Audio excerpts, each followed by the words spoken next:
Melissa, honey, business isn't for you. It's a man's world. Find a nice husband instead. My father's words echoed in my head as I stared at the email on my screen. James Davidson, the man who raised me, who built Davidson Manufacturing from nothing, who left his entire business empire to my brother, was now applying to be my senior advisor. I ran my finger along the edge of my desk, solid mahogany, custom-made for the corner office of the Hudson Valley headquarters of Reeves Innovations.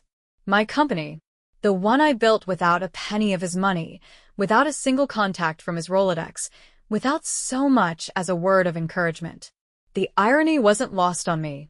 Dad was desperate and we both knew it. 3 years after handing the family business to my brother Scott, Davidson Manufacturing was on the verge of bankruptcy. Scott had run it into the ground with a combination of terrible decisions, lavish spending, and a fundamental misunderstanding of the industry my father had dedicated his life to. And now Dad wanted me to save him. My assistant, Carla, knocked on my door. "Your 3 o'clock is here." "Thanks," I said, closing my laptop. "Give me a minute." When Dad decided to retire 6 years ago, I'd been running operations at Davidson Manufacturing for almost a decade. I had modernized our production line, secured contracts with 3 major automotive companies, and doubled our profit margins.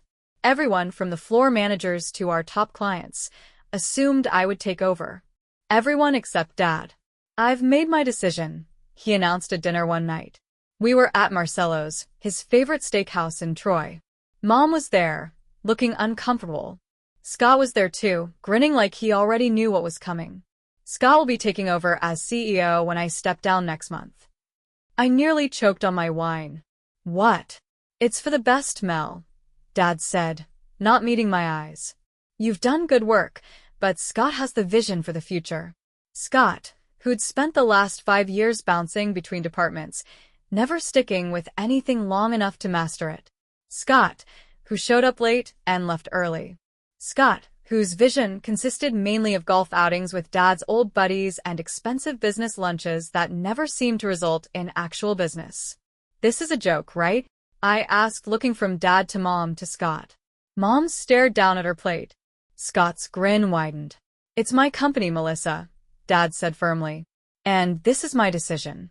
But I've been running operations for years. I've doubled our profits. The Wellington contract was my deal, Dad.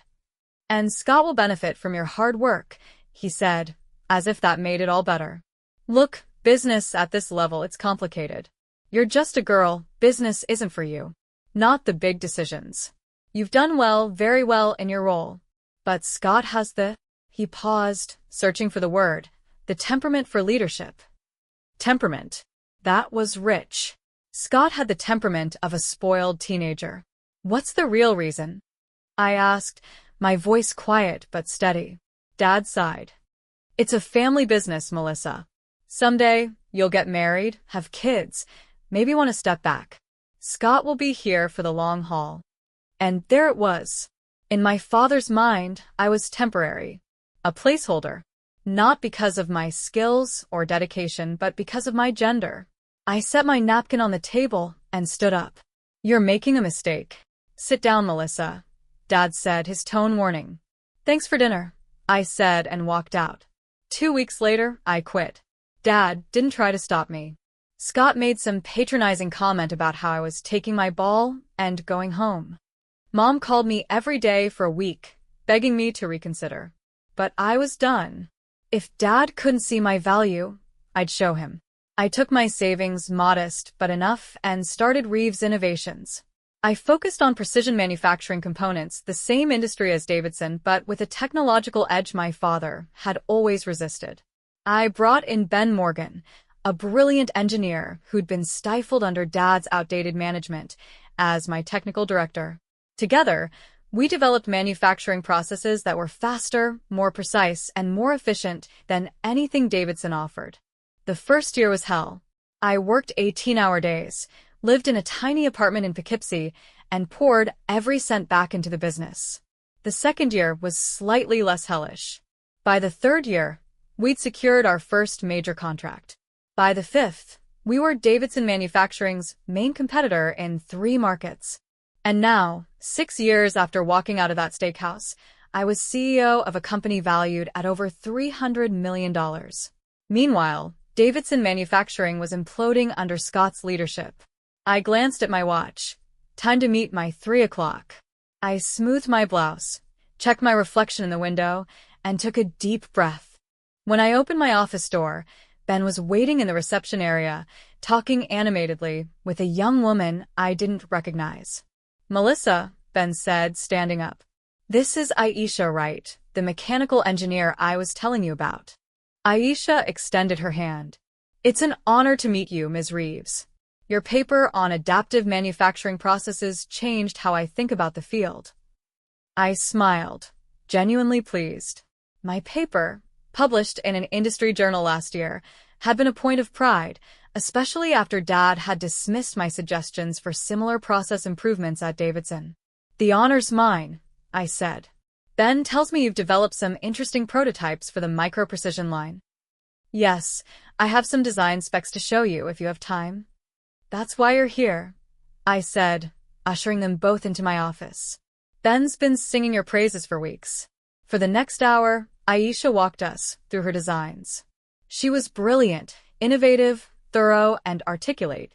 Exactly the kind of talent that would have withered under my father's outdated management style. "These are impressive," I said when she finished. "Really impressive. I'd like to fast-track development on the micro-adjusting lathe concept." "Then, can you put together a team?"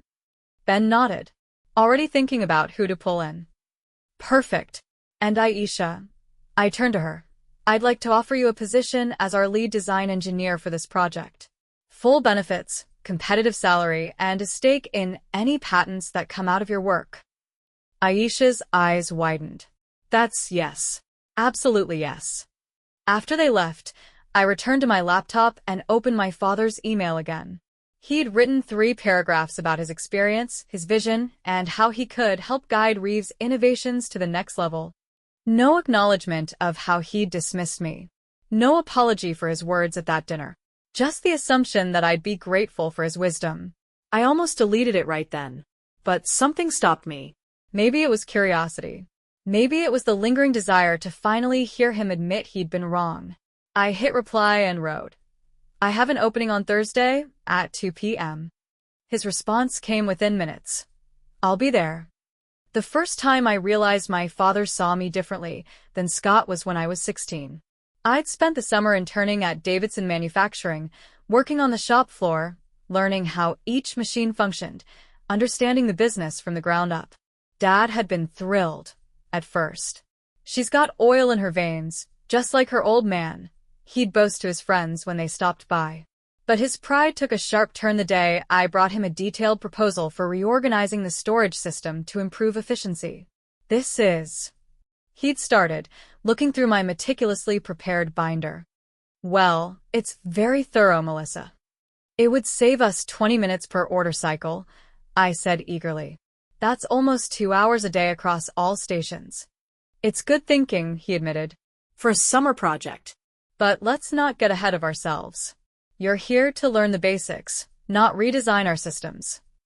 Later that day, I overheard him talking to Scott, who was home from college for the weekend. "Your sister's got some good ideas for the storage room.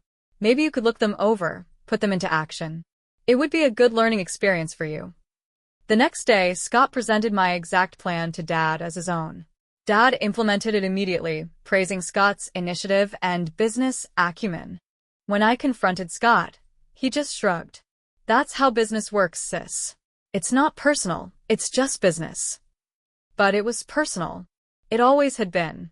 My phone buzzed with a text from Ben as I drove to our Newburgh facility. "Hartwell meeting just ended. They want to double their order for Q4. I smiled. Hartwell Industries was one of Davidson's oldest clients, or had been, until quality issues under Scott's leadership had sent them looking for alternatives. They'd been skeptical about Reeves at first, concerned that we were too new, too untested. I'd personally guaranteed our work, putting my reputation on the line. "Great news," I texted back at a red light. "Let's discuss expansion timeline tomorrow." The Newburgh facility had been a risk, a big one. I'd leveraged everything to secure the old Millbrook factory building, renovate it to our specifications, and outfit it with state-of-the-art equipment. For 3 months, I'd barely slept, haunted by spreadsheets and loan documents and the constant fear that one misstep would bring everything crashing down. The day we opened, Dad sent a terse email. "Congratulations on your new venture." No visit, no call, just those 5 words. Scott had been less restrained, sending a rambling message after a few too many drinks. "Good luck with your little shop, sis. When it fails, there's always a spot for you in the family business. Maybe in HR or something." I printed that email and framed it. It hung in my home office, a reminder of what I was proving wrong. As I pulled into the parking lot, I saw a familiar car, a silver Lexus with a Davidson manufacturing parking permit still stuck to the windshield. Uncle Ray, Dad's younger brother and VP of sales at Davidson for over 20 years. Ray was waiting in the lobby, pacing nervously. When he saw me, his face broke into a relieved smile. "Melissa," he said, embracing me. "Thanks for seeing me without an appointment." Unlike Dad, Ray had always been supportive of my career. He'd argued for my promotion to operations director, had fought against the decision to pass me over for CEO. After I left, he'd called regularly to check in, though those calls had become less frequent once Reeves started directly competing with Davidson. "What brings you here, Uncle Ray?" I asked, leading him to an empty conference room. "Not that it's not good to see you, but I'm leaving Davidson," he said without preamble. "Scott fired Diane yesterday." Diane had been Davidson's HR director for 15 years. She was excellent at her job and universally respected throughout the company. "Why?" I asked, though I could guess. She questioned his expense reports. $300,000 in client entertainment last quarter. Most of it at clubs and casinos. Ray shook his head. When she insisted on documentation, he called her a bean-counting bitch in front of the entire executive team. I winced. "Sounds like Scott." "It's worse than you know, Mel. The Wellington account is gone. Zhang Industries, too. Scott's been falsifying performance reports to Dad. The real numbers." He pushed a flash drive across the table. "It's bad. Real bad. Dad's life savings are tied up in the company, and Scott's running it into the ground." I stared at the flash drive. "Why are you giving this to me?" Ray met my eyes.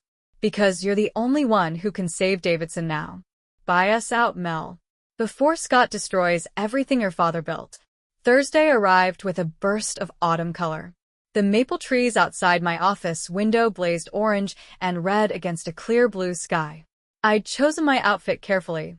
A charcoal gray suit, crisp white blouse, and the ruby earrings my grandmother had left me. Professional. Powerful. Nothing to suggest I was still that hurt young woman who'd walked out of Marcello's 6 years ago. Dad arrived 15 minutes early. Carla showed him to the conference room, where I let him wait for exactly 17 minutes, the same amount of time he'd once made me wait outside his office while he finished a call about golf clubs. When I walked in, he stood up. He'd aged. His once black hair was now more salt than pepper, and there were deep lines around his eyes. He'd lost weight too. His suit, which looked like the same one he'd worn to investor meetings for years, hung loosely on his frame. "Melissa," he said, extending his hand. "Mr. Davidson," I replied, shaking it briefly before taking my seat at the head of the table. "Thank you for coming." If the formality bothered him, he didn't show it. He sat down, straightening the folder he'd brought. "You've done well for yourself," he said, gesturing vaguely around us. "Very impressive." "Thank you," I said. "What can I do for you today?" He cleared his throat. "Well, as I mentioned in my email, I'd like to discuss a position with Reeves Innovations. An advisory role, primarily. I believe my experience in the industry could be valuable to your company." "I see," I said. "And Davidson Manufacturing? What's happening there?" A flash of discomfort crossed his face. "Scott has decided to take the company in a different direction. We've sold off most of our production facilities. The Troy plant closes next month." I knew this already. Industry news traveled fast, and I'd been watching Davidson's decline with a mixture of vindication and genuine sadness for the employees who were losing their jobs. Many were people I'd worked with for years, people who'd taught me the business when I was just starting out. I'm sorry to hear that, I said and meant it. The Troy plan has good people. Yes, Dad agreed, looking relieved that I wasn't gloating. Very good people. Some have been with us for decades. And now they're out of work, I said. It wasn't a question. Dad shifted uncomfortably. Unfortunately, yes. The market changes. Companies have to adapt. I leaned forward. The market didn't change, Mr. Davidson. Leadership did. The Wellington contract, the one I secured before I left, was terminated because Scott failed to meet quality standards. The automotive components division, which I built from the ground up, was sold off to cover debts from Scott's failed expansion into consumer electronics, a sector he knew nothing about. Dad's jaw tightened. Business involves risk, Melissa. Sometimes ventures fail. Yes, they do, I agreed.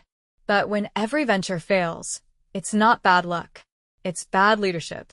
He flushed. I didn't come here to discuss Scott or Davidson Manufacturing. I came to discuss what I can offer Reeves Innovations. I opened the folder in front of me, his resume, which Carla had printed out for me. You have 50 years of experience in precision manufacturing. You built Davidson from a small machine shop into a regional leader. Very impressive. Thank you, he said, seemingly relieved at the change in tone. But, I continued, your experience is primarily in traditional methods. Reeves Innovations is focused on next-generation technology. Our production systems are fully digital. Our management structure is horizontal, not hierarchical. And our workplace policies, including paid family leave for all employees and on-site childcare, reflect values that you've historically opposed. I can adapt, he said quickly. I've always been able to adapt. I thought of all the times he'd rejected new ideas because they were different from how we've always done things. I thought of how he'd laughed when I suggested remote work options for new parents. I thought of how he dismissed Ben Morgan's innovations because they would disrupt the workflow. Even if you could adapt, I said, there's a more fundamental issue. I closed his folder and met his eyes. 6 years ago, you told me that business wasn't for me because I'm just a girl. You said I lacked the temperament for leadership. You handed your company to Scott based solely on his gender, despite all evidence that I was the more qualified successor. Why would I bring that kind of thinking into my company? Dad's face reddened. That was a different time, Melissa. I made a mistake. I see that now. You see it now because Scott failed and I succeeded. Would you still think it was a mistake if Davidson was thriving? He didn't answer.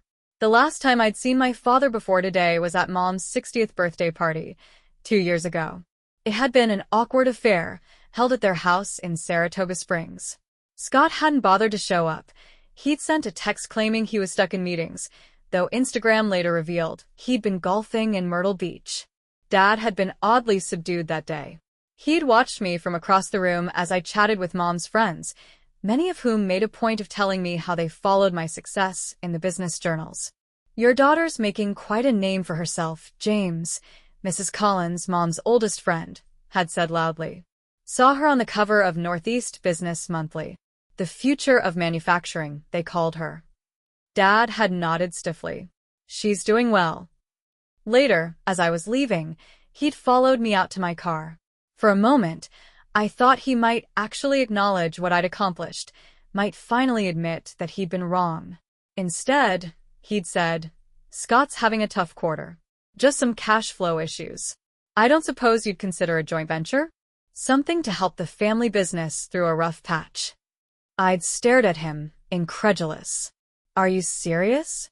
After everything, you're asking me to bail out Scott? Not Scott, Dad had said quickly. The company. Your legacy too, Melissa. No, I'd said flatly. My legacy is Reeves Innovations. Davidson is your legacy and Scott's now. I'm not responsible for what happens to it.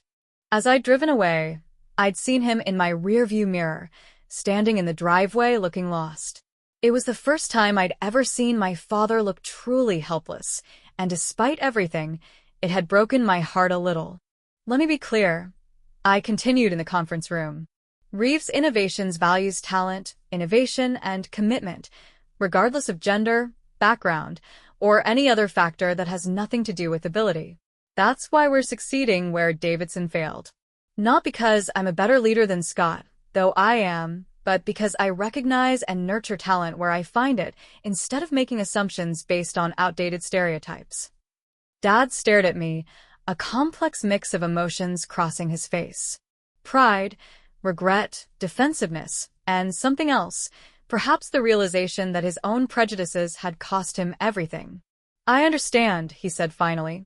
"Thank you for your time." As he stood to leave, I remained seated. "One more thing, Mr. Davidson. We are hiring." Hope flickered in his eyes. "Not for an advisory position," I clarified. "But our Troy facility, the one we're opening next month in the old Westfield building, needs experienced floor managers. People who know the industry and can train our new hires. It's not glamorous, and it's certainly not the C-suite position you're looking for, but it's honest work." For a moment, he looked insulted. James Davidson, former CEO, working as a floor manager? But then something in his expression changed, a recognition, perhaps, that this was more than he deserved from me. "I'll consider it," he said quietly. "The position starts at $65,000 with full benefits," I added. "If you're interested, you can submit a formal application through our website." He nodded, turned, and walked toward the door. Then he paused. "Melissa?" "Yes. I was wrong. About you. About everything." He didn't turn around as he said it, but I could hear the strain in his voice. "I'm sorry." After he left, I sat in the conference room alone for several minutes, processing what had just happened. The apology I'd wanted for so long had finally come, but it felt different than I'd imagined. Less triumphant. More melancholy. The victory wasn't in making him admit he was wrong. It was in proving to myself that I was right. Carla knocked on the door. "Your 4:30 is here, the team from Precision Tech, for the merger discussion." I nodded, gathering my notes. "Show them in." The Precision Tech acquisition had been in the works for months, a strategic move that would expand our product line and give us access to European markets. If the deal went through, Reeves Innovations would officially become larger than Davidson Manufacturing had been at its peak. As the Precision Tech executives filed in, 3 men and 2 women, all sharp, all prepared, I thought about how far I'd come from that dinner at Marcello's. How the words that had wounded me so deeply, "You're just a girl, business isn't for you," had ultimately fueled my determination to succeed. Later that evening, I received an email notification from our HR system. "New application submitted, floor manager position, applicant, James Davidson." I approved it without comment, forwarding it to our HR director with a note. Standard interview process. No special treatment. The following week, as I walked through our Newburgh facility, I passed the R&D lab where Aisha was working with her team on the micro-precision prototypes. Through the glass, I could see them gathered around a workbench, animated and engaged. Aisha noticed me and waved me in. "Ms. Reeves, perfect timing. We just solved the calibration issue with the third axis alignment." I joined them at the workbench, where a prototype of the micro-adjusting lathe was operating with a precision I'd never seen before. "This is incredible," I said, watching as it carved a pattern less than a millimeter thick into a steel plate. "How soon until we can scale production?" 2 months, Aisha said confidently. 3 at most. And we've already filed the preliminary patent paperwork. As they walked me through the technical details, I thought about what Dad would have said to this innovation. He would have called it unnecessary, too expensive, too different from how things have always been done. He would have missed the potential entirely. 2 weeks later, Dad started at our Troy facility. He wasn't an advisor or an executive. He was just an employee, one of many talented people who made Reeves Innovations run smoothly. Sometimes, when I visited the facility, I'd see him on the floor, teaching younger workers the techniques he'd mastered over decades. He was good at it, perhaps better than he'd ever been as a CEO. And sometimes, I'd catch him watching me as I led meetings or made decisions, a mixture of pride and regret in his eyes. He never said it out loud, but his expression conveyed what we both now knew. Business wasn't just for men. It was for anyone with a vision, determination, and skill to succeed. Even girls. Especially girls.